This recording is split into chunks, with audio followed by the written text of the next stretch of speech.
আলো মাগি জামাই বাড়ি গেলে এক উষ্টায় নিব আর এক উষ্টায় আবার দিয়া যাইব। আসলে কে যে আমার এক উষ্টায় নিব আর এক উষ্টায় দিয়া যাইব আমি এখনো জানি না। তবে তবে আমি অনেক লক্ষ্মী একটা মেয়ে। আই থিঙ্ক কেউ আমার লাইফে যখন আসবে বা আসবে আছে অনেকেই লিস্টে এখন, বাট আমি আসলে চুজ করতে পারছি না, কনফিউজ আমি। সো ইনশাল্লাহ আই উইশ সবাই যদি আমার জন্য দোয়া করেন 2025 সালে ভালো কিছু হবে, এটা আশা করি, কারণ আমার অনেক ভালো ভালো গুড নিউজ আছে 2025 সালে। আর এই 2025 সালকে কেন্দ্র করে আমি অনেক ভালো ভালো কাজ সবার সামনে উপহার দিব এবং আরও বেশি পরিশ্রম করব এবং আমি আমার সব ভাইদের সাথে লেগে থাকব। খুশি, এতটাই খুশি, দীর্ঘ 3 বছর পরে আমি আমার এই বার্থডের সময়টা বাংলাদেশে কাটাতে পেরে সবার সাথে। আর গত বছর আমি ব্যাংককে ছিলাম শুটিংয়ে, তখন আমার বার্থডে পড়েছিল।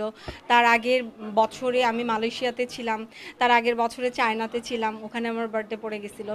সো এইবার বাংলাদেশে যখন আমার বাইরে কোনো কাজ নাই, সো বাংলাদেশে এসে আমি ভাবলাম যে আমার আমার সবচেয়ে প্রিয় আমার আর্টিস্ট, আমার কো আর্টিস্ট, আমার ডিরেক্টরস এবং আমার মিডিয়ার সব পার্সনগুলো অ্যান্ড আমার ফ্যামিলি মেম্বার অ্যান্ড তার থেকেও সবচেয়ে বেশি বড় বিষয় হচ্ছে কি আমার সব প্রিয় সাংবাদিক ভাইরা সবাই আমার সাথে আছেন, সবাই আমার বার্থডেতে এসেছেন। আমি ছোট্ট একটা অনুষ্ঠান করেছি, এই ছোট্ট অনুষ্ঠানে সবাই মানে এভাবে আসবে এবং আমাকে এত ভালোবাসে, আমি আসলে এই ভালোবাসা আবেগ মানে আমি খুব ইমোশনাল হয়ে যাচ্ছি। থ্যাংক ইউ সো মাচ সবাইকে। আমি অনেক খুশি হয়েছি, কারণ আমার আজকের এই স্টেজে আসার পিছনে আমার এই ভালোবাসার ভাইগুলোর অনেক বড় অবদান। সো এটা আমি কখনোই ভুলবো না এবং আমি সবার সাথেই থাকতে চাই। আমি খুব মিশুক, সবার সাথে মিলেমিশে থাকতে চাই। আমি ঝগড়াঝাটি একদম পছন্দ করি না। কেউ আমার সাথে ঝগড়া করতে আসলে আমি তার সাথে আরও মানে জড়ায় ধরি। আমি আমার শত্রুকে অনেক ভালোবাসি। জন্মদিন মানে আরও নতুনত্ব, মানে নতুন করে বয়স কমানো। আমার লাইফের সবচেয়ে মানে মানে আমার লাইফের স্পেশাল পার্সন হচ্ছে আমার নানু। সবার ভাগ্যে নানু থাকে না। সো এইবারের বার্থডেতে আমার নানু আছে আমার সাথে, আমার আম্মু আছে, আমার ফ্যামিলি মেম্বার আছে। আর বিশেষ বলতে আমার কাছে বিশেষ বলতে সবচেয়ে বেশি যেটা বুঝি সেটা হচ্ছে আমার সাংবাদিক ভাইদের সাথে প্রত্যেক দিন আমার দেখা হয় না, বছরে হয়তো বা সবসময় ফোনে কথা হয়, মেসেঞ্জারে চ্যাটিং হয়, বাট সামনাসামনি যে সবাই একত্রিত হয়ে খাওয়া দাওয়া, হই হুল্লা, মজা, মানে আজকে আমার কাছে ঈদ মনে হচ্ছে। সো আমার কাছে আমার বিশেষ পার্সনগুলোই আমার সামনে আছে, সেটা হচ্ছে আমার সাংবাদিক ভাইরা। নানুর সবচেয়ে মজার বিষয় হচ্ছে নানুর সামনে অনেক দুষ্টামি করি আর নানু আমাকে বলে, আলো মাগি জামাই বাড়ি গেলে এক উষ্টায় নিব আর এক উষ্টায় আবার দিয়া যাইব।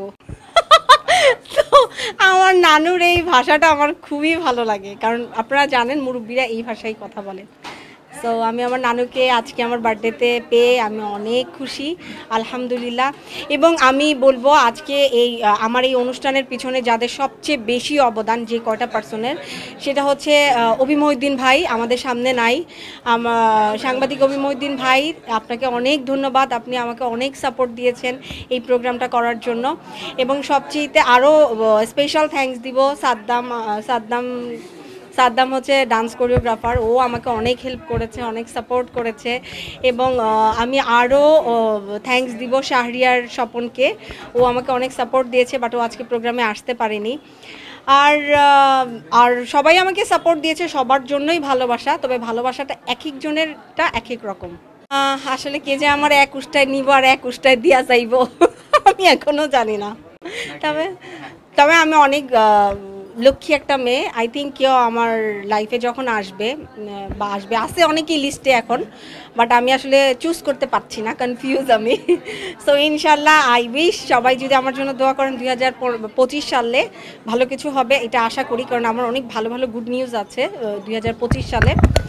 আর এই 2025 সালকে কেন্দ্র করে আমি অনেক ভালো ভালো কাজ সবার সামনে উপহার দিব এবং আরও বেশি পরিশ্রম করব এবং আমি আমার সব ভাইদের সাথে লেগে থাকব।